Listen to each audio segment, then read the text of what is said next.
ọbụla na-aga n'asụsụ ọzọ bite mkpụrụ okwu tinye na nke ha iji mee ka o zuo oke maọbụ bawanye.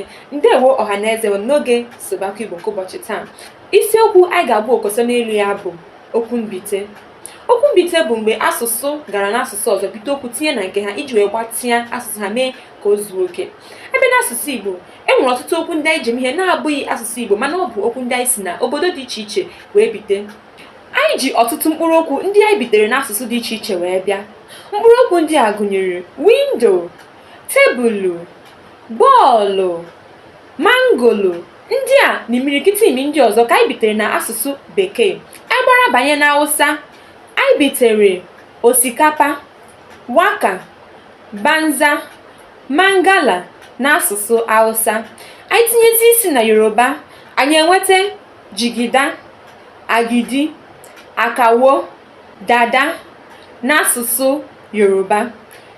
Ọzọ abụrụ bọkụ na ịchafụ bụ nke anyị si na asụsụ French bite.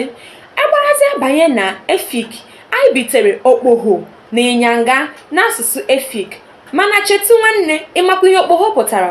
Okpogho pụtara ego, kirikiri, nkụ, ijikwa nkụ, ebe ịnyanga pụtara ka m dị nwụọ.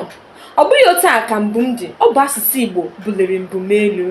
Chetakwa na ọ bụrụ na ị chọọ ime asụsụ Igbo na mva aka gị, kpọtụrụ anyị ka anyị na gị kajima maka na Igbo si na akpa alalụ n'ute ka emesịanụ.